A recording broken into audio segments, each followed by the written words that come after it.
Have you ever wondered what it actually takes to create a viral reel on Instagram? I'm talking one that gets hundreds of thousands, maybe even millions of views, thousands of comments, shares, you name it. Well, today I'm taking you behind the scenes as I attempt to create my next viral reel. So if you're feeling nosy about what it actually takes, or maybe you're looking for some tips and tricks, this video is for you. So let's get to it. Step 1, planning. Every viral reel needs a good plan. Even those reels that look super effortless and look like they just happened off the cuff, I'm willing to bet that 90% of them still had a really good plan behind them. So when you sit down to plan your reel, one of the first things you need to think about is your audience. I call my audience Sam. Did you guys know that? Did you guys know that you guys are actually called Sam? What? I like to give my audience a name because it makes it easier to refer to you guys. So every time I sit down to plan a reel, I think about who my Sam is and what they might want from me. Today, I've decided that you guys, Sam, would probably want another episode of my Content to Cash series. It's a series where I break down different tips to help you turn your content into cash because I know that's a pain point for my Sam. We're on episode 13.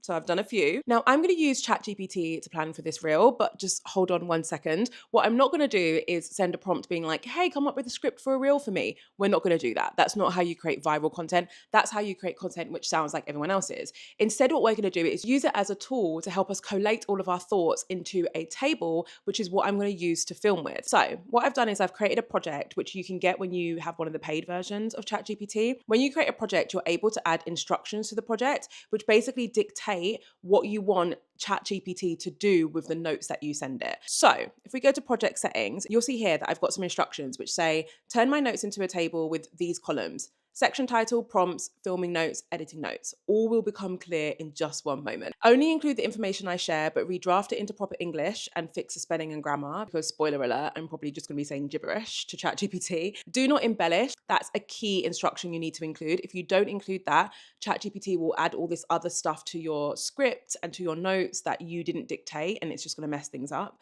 And then write notes in bullet point format, right? So I've added those instructions. Feel free to share them. And now what I'm going to do is use the dictation feature, because I like to talk through this piece of content, explain what the hook needs to be, etc. And the end result will be a full table that I'm going to use to film. Stick with me, just watch this in practice. So section 1 is the hook. The prompts for this hook is going to be one-off brand collaborations are cool, but they don't pay rent. Filming notes, this will just be a voiceover, and then snap to camera for episode 13, and then editing notes, B-roll, and then switch to the piece of camera for when I say episode 13. So every good reel starts with a hook. Hopefully you already know that. If you don't know much about hooks, I've got a whole video on it. I'll link to it up here. So I've explained that to ChatGPT so it writes up what my hook for this video is going to be. I did actually prep this hook in advance, in case you're wondering how I just came up with that like off the dome. I didn't. But when I was prepping for the hook, I was thinking, okay, what do I want this episode to be about? It's a content to cash series. This one in particular is going to be about how you get long-term brand partnerships, because I know that's something that my Sam cares about. So the hook that I've written down is designed to get my Sam's attention, right? So hopefully by hearing the hook, one-off brand collabs are cool, but they don't pay rent. Hopefully my Sam's going to hear that and think, oh my God, that's so right. I keep on getting one-off brand collabs. They're not paying my rent. How do I get longer term ones? And that's what hooks them into the video. My next line is going to be the context line. This is when I say who I am, share a proof point. Very important whenever you're doing a series. And by the way, I do have a deep dive on how to create a signature series, so I will link that video up here. Next section is the context line, speaking prompt. My name's Jade Beeson and I became a full-time content creator in just 6 months. This is my Content to Cash series, episode 13.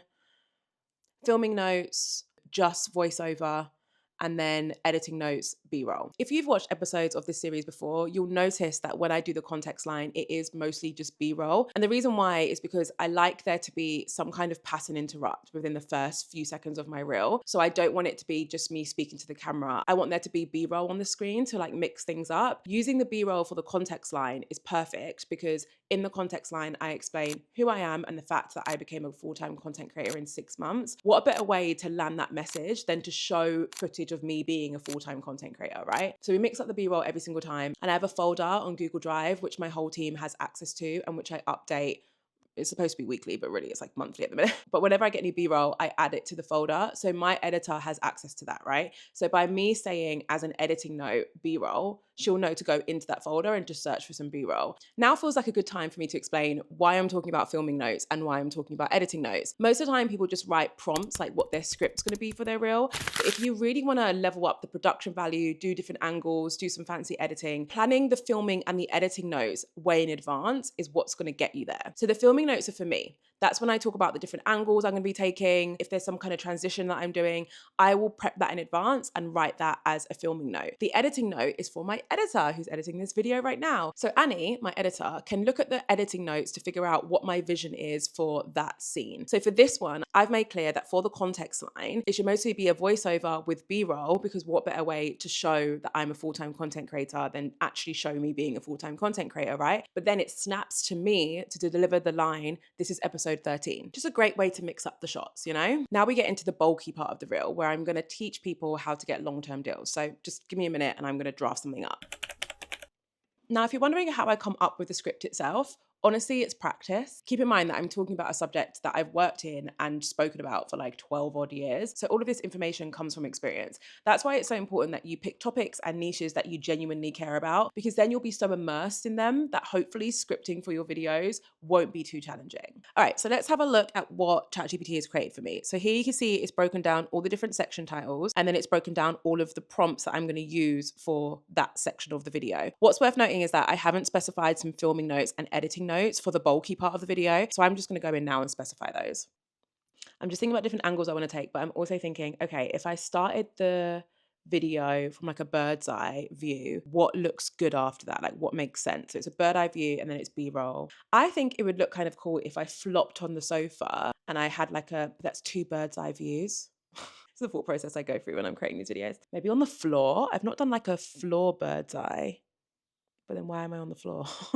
Usually for like the opening scene, you want to pick an angle that is quite disruptive and people aren't used to seeing, because that helps with the hook. It's like a visual hook. But I feel like I do a lot of the bird's eye laying down on the sofa already. So I'm just trying to think of like, what's another cool way? Maybe I could do a bird's eye from here. I haven't really done a bird's eye from here before. Let's do a bird's eye from here. Maybe I could be like crisscross and like this. One off brand collab. That might be cool. Should we try that? Okay, so section 1, update the filming notes to bird's eye angle, but from the table and chairs, not shot from the corner of the room. And then when it says snap to camera when saying episode 13, change that to like me being on my phone maybe, and then move phone and look at camera and say episode 13. So the being on my phone is like part of the B-roll. And then I look at the camera and say episode 13. Okay, that's quite dynamic. I like that. And then section 3, filming notes. Let's do like a jump on the couch. Yeah, just put in some B-roll when I talk about like the extra posts, the stories and stuff of me filming. And then section 4, so we've just gone couch. Let's do a bird's eye again.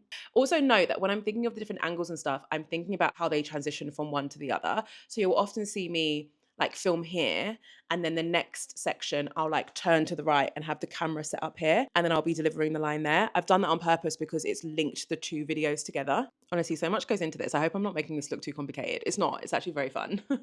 For the editing notes here, can you do like a mock-up deck? So it looks like it's a deck, but everything's blurred apart from the heading. So when I say, here's how my audience reacted, you kind of type that on. And then here's my saves, clicks, and comments. You kind of type that onto a new slide with different kind of backgrounds. So it signals that the slide has changed, but you don't have to populate the rest of the slide. It's just to show like, these are the headings of the deck with the results that we add. Section 5, let's like fall forward, like lay forward, camera in front of the door, and like that's the angle for the filming notes. Filming notes for section 6 is just to like sit up, but like same setup and deliver the line. I have to remember not to take it too far and have these like different angles for every single section, because then it becomes super exhausting and it takes forever to film. So I'm going to press enter, and what should happen is that ChatGPT just updates the table so it has all of the filming notes in it. Beautiful. I'm going to ask for it as a Word doc. And here are my filming notes. Something I just noticed actually was my call to action. I might change it. So previously I just said like, stay tuned for episode 14, but I actually think I want to add a mini chat automation here. And that's basically when you allow people to comment a word and then they get sent something via DM. It really helps to have something like this set up if you're trying to get a lot of reach, because you get a lot of engagement. That signals to the algorithm that the content is good, and that means it's going to be pushed out even more. Okay, so instead I'm going to say, comment the word partnerships for my free guide to help you find your next brand partnership. Now it is worth saying before we move on to step 2 that I obviously have a team who help me do this, and I'll be referring to them throughout this process so you can see how they help me and the roles that they do. So keep that in mind when you're comparing your output to other creators who have like whole teams who help them produce their content, right? Just keep that in mind. Let's move on to step number 2, which is the fun part. We're going to film the reel. I'm not going to lie, I'm low-key bricking it here because I think I've made this so difficult for myself to try and like film a reel. Like, I just don't know how I'm going to get everything set up so that you can't see you guys in the reel.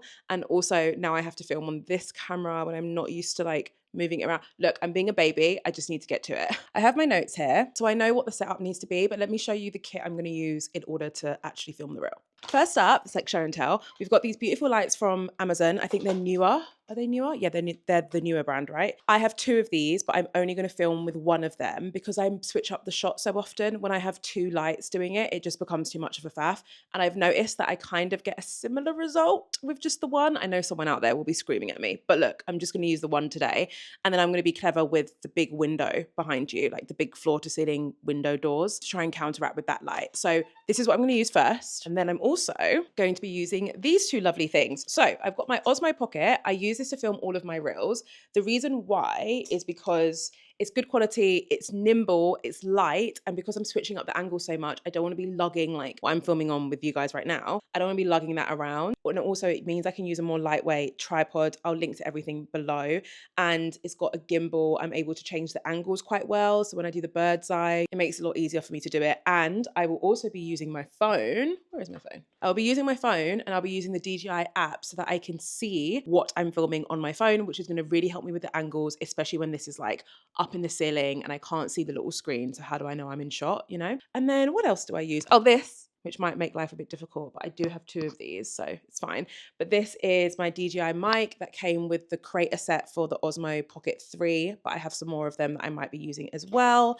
And I think that's it. I do actually want to push myself to film some reels with that camera at some point. That is the Sony a7, I believe, and it's got a great lens and I do love it. It's just takes so much effort. So I'm working my way up to it.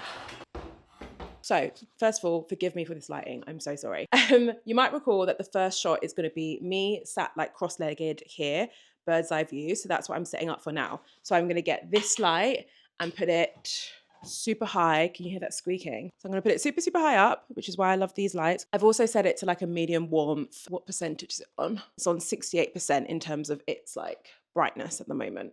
I think will be okay, but let's see. And then we've got my Osmo here. You can hear so much rattling in the background of this video. I'm so sorry. So what I now need to do is set the Osmo so that it's like super high as well, and maybe even make this a bit higher. We are as high as we can go. Ah! We are as high as we can go. So now is when I'm going to get my phone so that I can start to check the angle. Also, what I just did is I just turned the camera at a 90-degree angle. So I'll put a photo on the screen so you can see what I mean. Okay, we are now inside my Osmo Pocket. Welcome, welcome. And now you can see what I can see. So I think it looks good with the plant and stuff. It's okay, it will do. The shadows are going to annoy me, but this is what happens when you only have one light. Now I'm going to get my notes over here and I'm going to deliver my line. One-off brand collaborations are cool, but they don't pay rent. One-off brand collaborations are cool, but they don't pay rent. One-off brand collaborations are cool, but they don't pay rent. So now that I've done that, I'm gonna go into my video on Osmo and you can just see the take there and just double check that like I'm in the center and it looks good, which it does. I think that works. Also, you notice that I did the line 3 times. That's the magical rule of 3. For like hooks and call to actions and like the really snappy parts, I'll say it 3 times because usually the 3rd time is the best. And even if it's not, it gives my editor a few takes to work with. I do that a lot when it's sponsored as well, just in case some of the feedback is they want me to deliver the line slightly differently. It means I've got options. I won't do it for every section, but just for a few. All right, so the next section is the voiceover and then the cut to me looking at the camera and saying episode 3. So I'm actually going to film it from the same place because it's mostly B-roll. My name's Jade Beeson and I became a full-time content creator in just 6 months. This is my Content to Cash series, episode 13. So I do the full voiceover, but then I'm going to deliver the last line. This is my Content to Cash series, episode 13, like that, so that she has a clear way to cut it. I'll put what it looks like in the end on the screen because I'm not sure if I'm explaining it well, but let's go. This is my Content to Cash series, episode 13. Episode 13. So we've done section 2. Those are usually the slightly harder parts. When we do like the chunkier recording, it usually gets a bit easier. So now we're getting to the main sections. So we're going to move over to the couch. A big part of the filming process is just moving bits of furniture around every time I switch a scene, which is so fun. Okay, so I've played around with my setup. So we should be ready to film this next section. Let me just get my notes. I always like to have a good amount of space above my head when I'm doing like the chunkier part of the reel, so that my editor has lots of space to play with when she's like adding captions and further explanations. A hack for me, I don't know if you can even see me, I'm so far away. Let me come over. A couple hacks for me when it comes to filming with your Osmo: turn down the exposure. So mine is currently set to -1.7. I feel like it helps create a bit of depth and makes the shot look a lot more interesting. But always make sure you're balancing out with sufficient lighting as well. And the biggest tip is to color grade. The Osmo Pocket will wash you out, and it will leave people thinking like, oh, I don't like the camera because it makes me look like I'm sick. I'm sick. It does that to everyone. Color grade. Okay, you don't need more brand deals, you need better ones. Here's how to stop being just another creator and become the one they keep coming back to. Send a follow-up deck with results. Tell them how your audience reacted, how many saves, clicks, comments, and then tell them why you should... Excuse me. I know this sounds a bit extra, but most creators never follow up, so you'll be going the extra mile, which means you're gonna be remembered. Okay. I finished filming. So I'm smiling like this, not because it was a good filming session, even though it was great. I mean, it was okay. It took me so much longer to film that because I wanted to like film it for you guys too. I'm smiling because I just checked my emails and I just got invited to the YouTube Creator Summit in California. I don't know what song I'm dancing to, but I'm happy. Oh my God, that's so exciting. Anyway, more on that in another vlog, and I will vlog the whole thing. You're welcome. I'm going to RSVP for this because I have this fear of like taking too long and then I miss my slot. So let's just do that first. And then I'll show you how I upload all of this content and organize it. So we've just had a great filming session. The process does not end there though. What I now need to do is upload all my content and organize it and then brief it to my editor. So in order for me to do that, I need to get my memory stick. So I got my memory card out. If you didn't know already, let me show you. On your Osmo Pocket, you need to film with a micro SD, which looks like this. Almost just dropped it. That would have been annoying. So I film with the micro SD. I put it in this case, all SanDisk brand. I swear by SanDisk. And then I put it in this adapter. Guys, the amount of times I've lost footage because I've used like a generic adapter and not a proper one, because it will corrupt your memory stick. It's just not worth it. Use a SanDisk one. Now, let me show you how I sort through my files. This is a step that everyone always ignores, but it's super important, especially if you're using an editor, but it's important regardless. I have a bit of a system that I use. I have transfer folders for each month of the year. So we're currently in January 2026. I use Google Drive just for ease. You can use whatever system you want. So this allows me to have separate folders for every single video that I'm doing. So you can see some of the ones that I've done in January so far already. So let's do a new one and call it C2C, which stands for Content to Cache 13. And then I'll open it up and start to drag and drop the footage that we just filmed into there. And then I'll also do the same for the audio. I'm not sure if I mentioned this or not, but I don't sync this mic with my Osmo anymore. I used to sync it, but then I had a few times where it would unsync whilst filming, and then it meant that the whole footage was unusable because the mic wasn't working. So I'd rather just record internally on this. Like when you record, it will store it internally. It's like a memory stick. So I'd rather just do that, because then I always know that I'm actually capturing the audio. That does mean that you have to upload it separately, but then my editor will sync it in post-production. So what I usually do is just open up and just double check what each shot is. I've actually got a couple of shots that I filmed today for B-roll, just to store to my B-roll folder. So I'm just identifying those now. Okay, so that's uploading over there. So now let's look at the footage from today. And I'm just going through it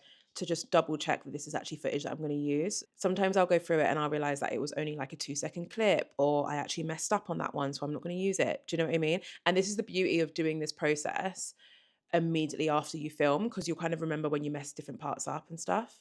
I don't think I messed up at all though, she says, famous last words. Cool. So I know I've got all the footage there, which is great. What I'll also do off camera now, because I'm not gonna lie to you guys, this is gonna take forever. I need to sort through the audio on this mic. Usually this wouldn't be hard. It would be a very similar process to this, but because I was using this mic to film for this video whilst also filming for this and jumping between the two, it's going to be a little bit complicated. So I'm going to go do that off camera. Another thing that I sometimes do, guys, is I find my prep and I will make a copy or I'll move it let's move it for now, to that folder where all the footage is going, which means that now when Annie opens up that folder, it's my editor, she'll not only see the clips, the audio, but she'll also see the editing notes. So she should have everything that she needs. And if there's ever any additional screen recordings or anything like that, I'll drop it in there as well. So I'm going to finish doing all of that and then drop her an email, sharing the content and giving her a deadline. And then I'll catch back up with you guys once we have the first draft so that we can review it together.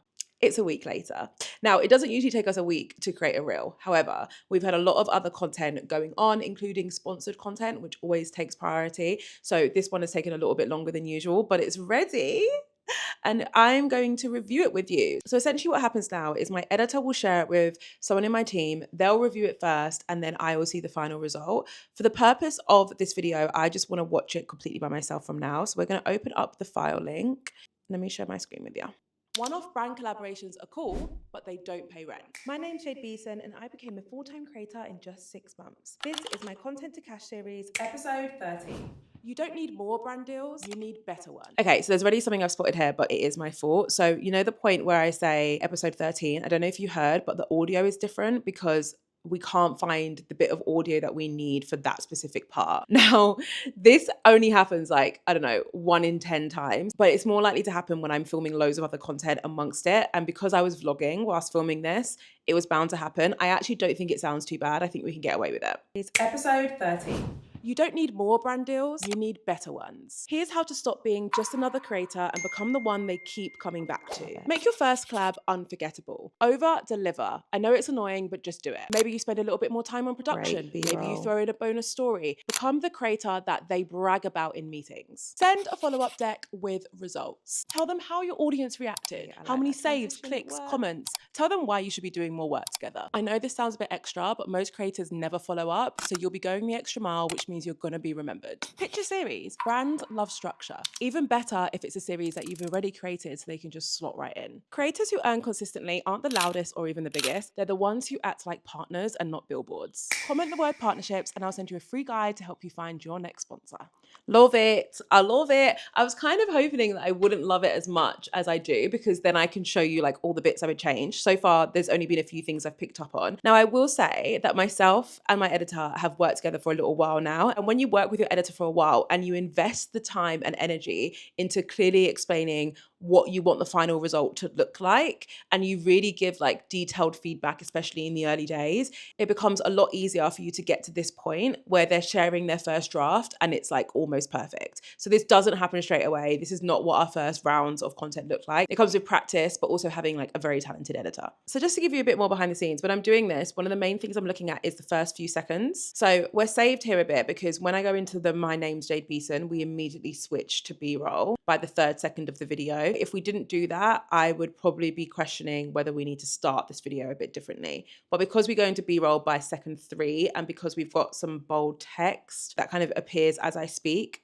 I think we're fine in terms of the visual hooks. Honestly, guys, do not sleep on the power of text in your reels. Along with me switching up the locations, one of the biggest changes that I made to my short form content strategy this year was to use captions as part of the design and not just something that I had to have on the videos.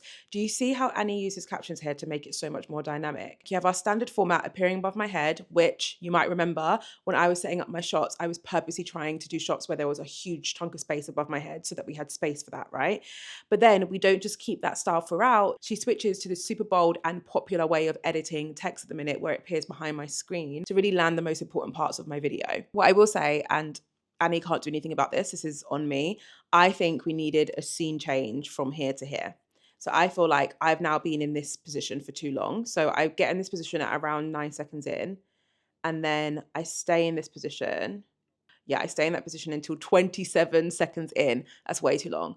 I should have switched it up at around 17 seconds because then I would have been in one position for about 10 seconds each, which is better for retention. That's fine. That's just a lesson learned, something for me to bank next time, which is, spoiler alert, in about 5 minutes because I'm about to film a few more videos. Something else that I'm noting just for me and future reference is that I do think I'm going to start experimenting using my big fancy camera. I mentioned this before. It's really big. Let me show you. Hold on.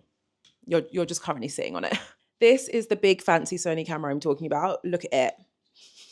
That is a chunky camera. So I avoid using it because then I have to use my big chunky tripod and all of that. But then when I look at this scene in particular and I compare it to what that setup looks like when I'm using this camera, you can clearly see that it looks a lot more professional when I use this camera, mainly because of the aperture, which is what allows the background to be blurred. I would like to achieve that same look in my short form content. I just have to figure out whether I need to switch between two cameras in order to do that, because this is just going to be difficult to use when I'm getting those trickier shots like the bird's eye and stuff like that. So I'm going to put that on my to-do list for this quarter to see if I can experiment with using this instead. The other thing that I'm checking for in here is also the color grading, because as I mentioned to you before, the Osmo will wash you out. So I'm just going to pay attention to the color grading, make sure it's consistent throughout. I actually think the colors could be a little bit warmer. I think I still look a bit washed out. So that's some feedback that I'm going to share as well. But other than that, guys, I'm really happy with that first draft. So the next steps is to send that over. I will probably get the final draft by this evening and then we can schedule it. Hi, it's a few hours later and I already have the draft. So let's get it scheduled and optimized. Okay, we're inside my Asana. I will flag, right? Spoiler alert. I am actually migrating from Asana to ClickUp. So in the future, you may be seeing this exact setup, but on ClickUp. But this is how I currently work with my team to manage my social media channels. It's also a similar process that we actually use for the clients that we manage as part of my social media marketing agency as well. So we've got the final link for the episode. I have mapped out my content calendar in advance. You can see here all of the posts which are like shaded out. Those are all the ones that have already gone live. So once they go live, we just click it like that, and it means that it's done and it's live. Everything else is planned or scheduled. You can see that you've got different faces next to some of these. Whoever's face is attached to the task, it means that they have something to do for that task. So like today, for example, my name is attached to that task because I need to approve the final draft of that post. So that's on like my to-do list for the day. Whenever you assign someone to a task, it like pulls it through to their day-to-day to-do list, which is why we use this system. So you can see here that I've got content to cache 12, which is actually still in production. And then we've got content to cache 13. That's what the C2C is. That's the one that we just finished. So I'm going to click on this, drop the link, and then I'm going to assign it to a team member. Make sure the channel is correct. So multi-channel means that it's going to go on TikTok, Instagram, and as a YouTube short. And then I would literally leave it like that. This means that Marsma is going to get a notification and this task is going to appear on her to-do list for today. She's going to open up that link. She's going to download the footage. She's going to schedule it in my Instagram. She's also going to draft up a caption for me. And then once that's all done, she'll assign it back to me and I can review it and approve it. So I would mark it as approved and then it would be done. Another fun thing about this way of working that I really like is you can actually change the view. So like, hold on, layout options, color task by status. And when you do this, I can clearly see what posts are either approved or in production. So if it's orange, it means that they're in production. So I've finished like my filming for it, but I'm just waiting for the team to do some final touches.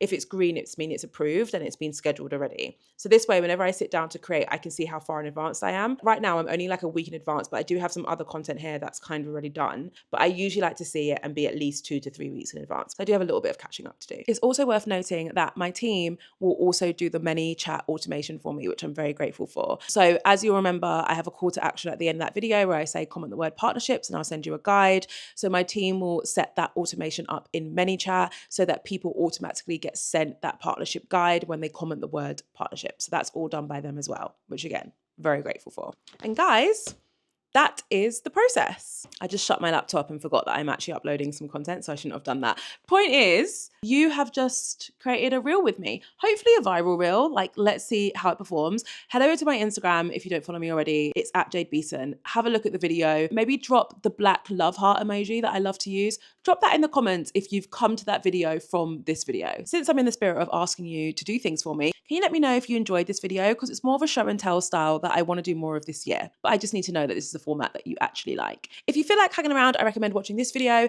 It's a behind the scenes vlog where I talk to you about all the changes I made to my business. They were pretty significant, so if you're feeling a bit nosy, I think you'll want to watch that video. Thank you so much for watching. As always, I can't wait to see you in the next one.